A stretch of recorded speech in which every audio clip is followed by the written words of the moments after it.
Kevin, I'm just wondering, did you see that there was a sideline confrontation that happened between Shedeur Sanders and Jerry Jeudy? And I know that that's part of football, that those kind of things do happen.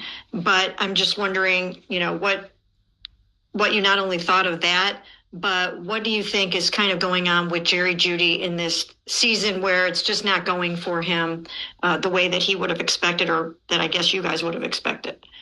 Yeah, I think, like you mentioned, Mary Kay, football is an emotional sport, and certainly you can, when you're a family like we are, you can have your disagreements. Sometimes they're for everybody to see. Sometimes it's behind closed doors, but like a family, we move on. We talk about it, so I'm not worried about it. Get ready, as what has occurred in Cleveland is huge. And if I tell you that Myles Garrett, the face of the Cleveland Browns, safety and one of the most respected players in the NFL, just completely shut down Jerry Jeudy for trying to blame Shedeur Sanders for his own failures, you will believe me. I mean every word of it. This isn't just another fight between teammates that gets ignored. This is the Browns' standout defensive end making it very plain that Jerry Jeudy's behavior toward Shedeur Sanders is utterly wrong and that the whole locker room is behind Shedeur. This is going to change everything in Cleveland. And by the time we're done with this, you'll know exactly why Jerry Jeudy might not be a Brown for much longer. Let me tell you exactly what Myles Garrett said, because his comments mean more than most NFL players' statements. Garrett didn't hold back when asked about the fight between Jerry Jeudy and Shedeur Sanders. He stated, and I'm repeating him literally, "If you have nothing good to say, don't say something to somebody." He said a lot of terrible and rude things about several of our players. I'm just disappointed that he has so much more to give to our squad this year. We support him 100%. Whatever we can do to help him, we will. Now, let me explain why Myles Garrett's statements are so important. First of all, Garrett isn't known for getting involved in drama on the offensive side of the ball. He plays defense and is one of the best pass rushers in football. He has his own responsibilities and his own unit to worry about. It shows how serious things have gotten that he openly talked about what was going on with the offense and called out behavior that was rude and disrespectful. It's not common for your defensive captain to have to step in and protect your rookie quarterback from your experienced receiver. That's a 5-alarm fire in the locker room. Second, pay attention to who Garrett said they back. He made it very obvious that the squad is 100% behind Shedeur Sanders. Not Jerry Jeudy, not the receiver with $52 million, the rookie quarterback who was put in an untenable circumstance and has handled it with more dignity and professionalism than anyone could have expected. Myles Garrett has told everyone in the football world that when it comes to picking between Shedeur Sanders and Jerry Jeudy, he and the rest of the Browns locker room are picking Shedeur without a doubt. Third, Garrett said he was disappointed with Jeudy, which is a big deal coming from someone like him. In a way, he claimed that Jeudy has so much more to give to this squad, which means that he isn't living up to his potential or his duties. Broncos wide receiver Jerry Jeudy was walking by, and Steve called out to him, and he got a different reaction. I called out to him because on my podcast, Cut to It, I just talked about guys that maybe have not showed up in a way or in a manner. And so the word that I've used to describe him in the past was a jag, just a guy. Just a guy. When I saw him, he's playing well. I wanted to say to him face to face, like, hey, I know I said some things in the past I probably shouldn't have, and I'm sorry. That's what I wanted to say to him. His response, Mike Robb, was ninja. Ninja? Yes, I'm using the word ninja. I'm just using the word ninja. I don't mess with you. And it was a curse word. And so I was like, all right, and then he repeated it. So I'll say it again. I'm sorry that I said you were a jag, just a guy who's an average wide receiver they use a first-round pick on that isn't doing anything. I hope today that you actually show up in a way that you haven't showed up in the last couple of years since they drafted you. So if you ever got a problem with Agent 89, I'm sorry. That's not merely a bad review of Jeudy's play. That's a critique of his work ethic, his attitude, his professionalism, and his dedication to the team. It's about as awful as it gets when the greatest player on your team publicly doubts whether you're giving it your all. But Garrett wasn't finished. He also made it obvious that the team has chosen to disregard outside noise and pay attention to what is happening on the field. "I'm trying to keep my guys focused on the game and not worried about things outside of it," he added. "We're focused on what's on the field." That's what leadership is all about. That's a veteran player who sees that the drama around Jerry Jeudy's actions could be a problem and stops it by getting the squad to support Shedeur Sanders. Now, let's talk about what really happened that made Myles Garrett speak out so strongly during the game against the Raiders, which the Browns lost in a very shameful way, 26-8. Once again, Jerry Jeudy was at the center of the problems. Even though Shedeur Sanders played quite well under the circumstances, making tough throws under a lot of pressure and demonstrating the calmness and leadership of a quarterback who had been playing for a long time, the Browns' offense was absolutely useless. And a big part of it was Jerry Jeudy's ongoing failures. Let me tell you what Shedeur Sanders had to deal with in this game. The San Francisco 49ers boast one of the toughest defensive lines in the NFL. They were always putting pressure on Shedeur. There were situations where he had no offensive lineman to protect him, and he was fully exposed in the pocket. Any logical person would have thought he would panic or make a mistake. And do you know what Shedeur did? He threw the ball perfectly while standing there. He had the kind of bravery and precision under pressure that makes a good quarterback great.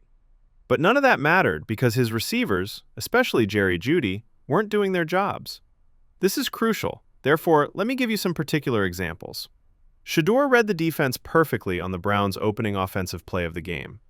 He realized that there was room in front of Jerry Jeudy.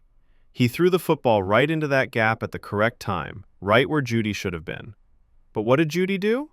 He took it easy.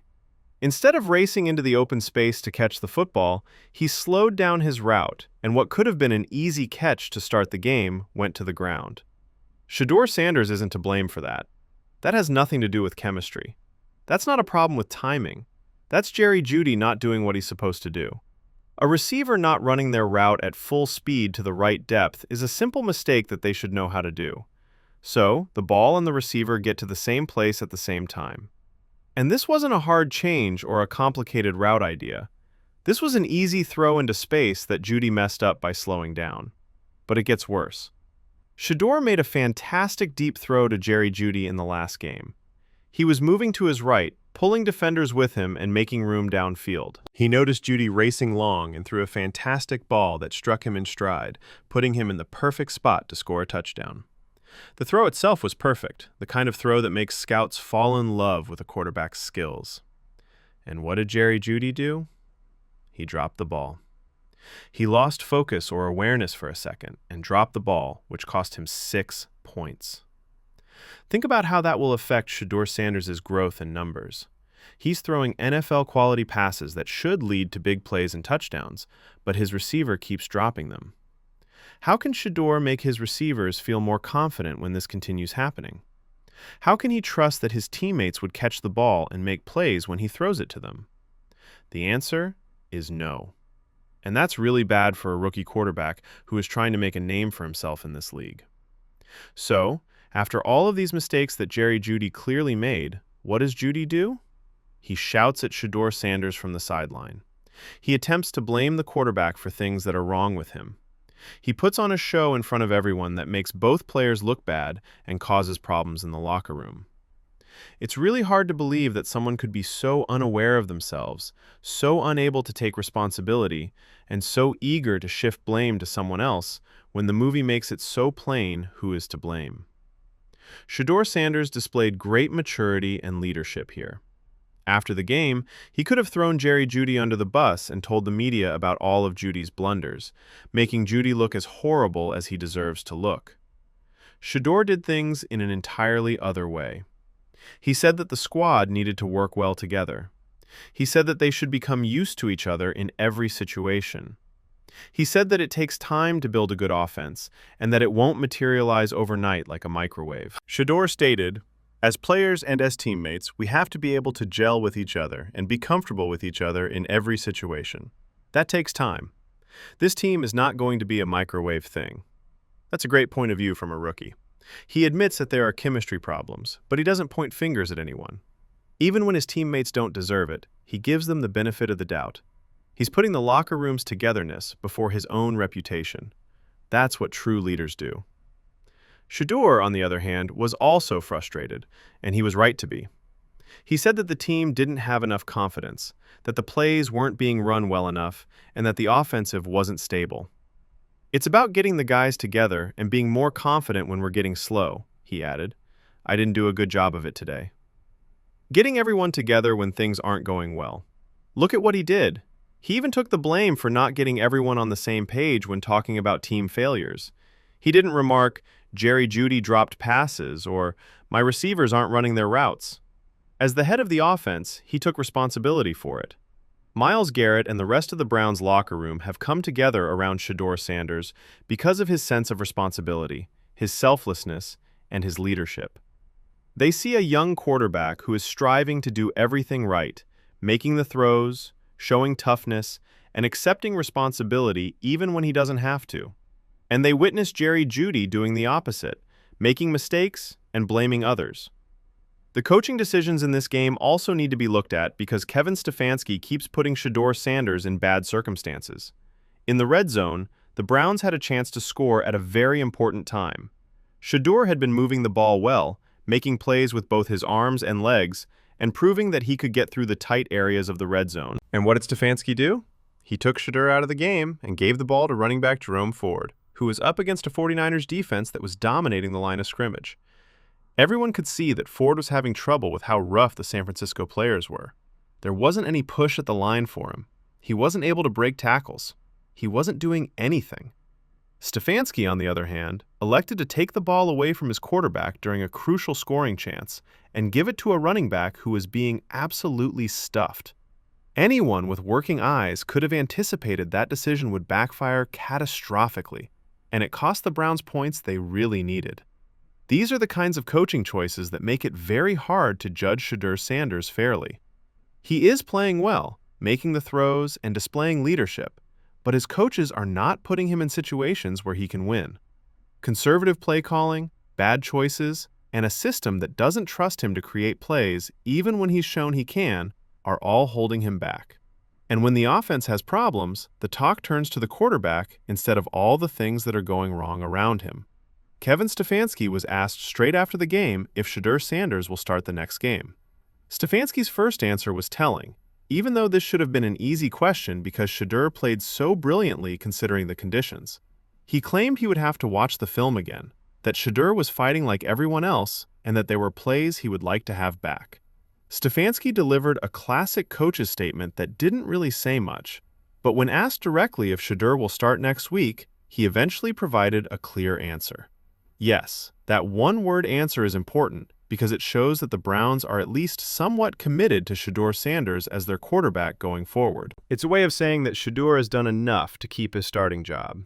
Even though everything around him is messed up, his receivers aren't helping him, and the coaches are making bad judgments. But the fact that it took so much pushing to get a firm answer shows that Stefansky isn't totally committed to developing this offense around Shedeur the way he should be. The way Myles Garrett and Kevin Stefansky dealt with this circumstance is really different and tells us a lot. Garrett came out and fully supported Shedeur Sanders, making it very clear where he and the team stood. Without a doubt, he said that Jeudy's behavior was inappropriate. He drew a line in the sand and told everyone where the locker room located on that line. That's what it means to be a leader. That's looking out for your teammates. That's building a culture where young players can do well.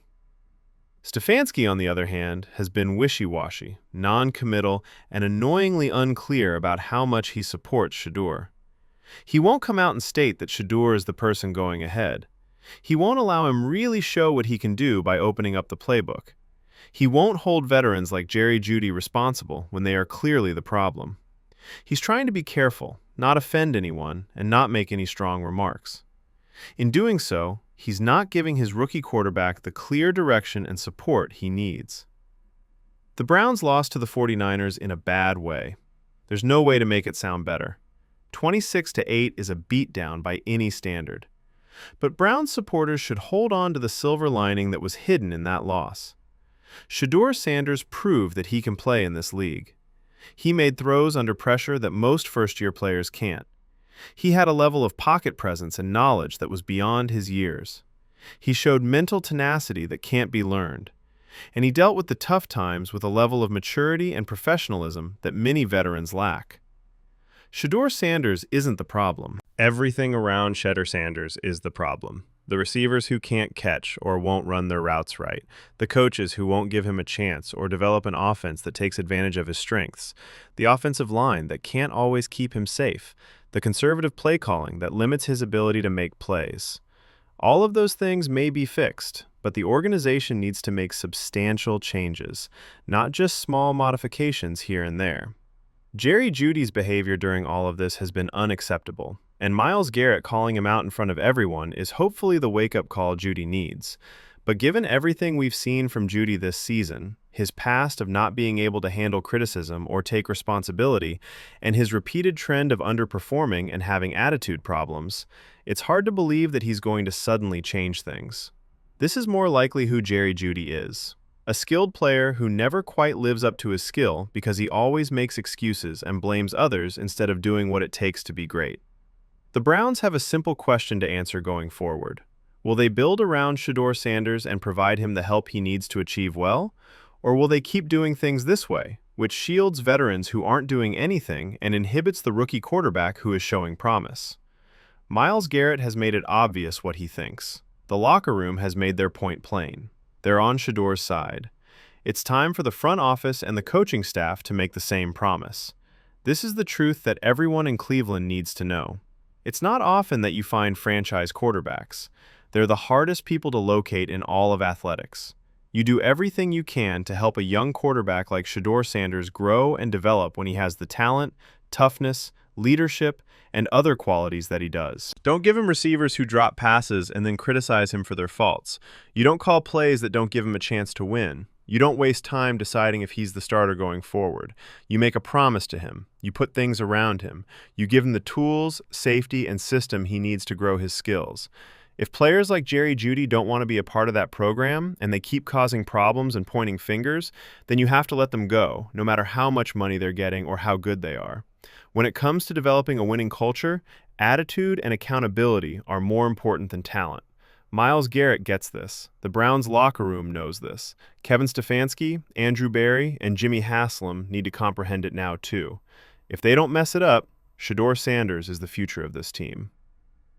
Jerry Jeudy is an issue that has to be fixed, not dealt with. It's evident what to do next. The only thing that's up in the air is whether the Browns will be brave enough to do it. So let me ask you something. Do you believe Myles Garrett was right to call out Jerry Jeudy's actions in public? Should the Browns get rid of Jeudy or trade him before he causes additional problems in the locker room? Is Shedeur Sanders doing enough to make you believe he's a real franchise quarterback? And most importantly, will Kevin Stefansky eventually commit to creating this offense around Shedeur, or will he keep playing it safe and waste everyone's time? Leave all of your thoughts in the comments below because this is the conversation that Browns supporters should be having right now. If you think Myles Garrett is right to bring Shedeur Sanders back, if you think Jerry Jeudy should be held responsible for his mistakes instead of being able to blame others, and if you want to see the Browns finally commit to their young quarterback and give him a real chance to succeed, then hit that like button right now. We are covering every single development in this story, so hit subscribe and turn on those notifications. Believe me when I say that the next 2 weeks in Cleveland will set the course for this team for years to come. This is a turning point in history, and we'll be here to explain every twist and turn as it unfolds.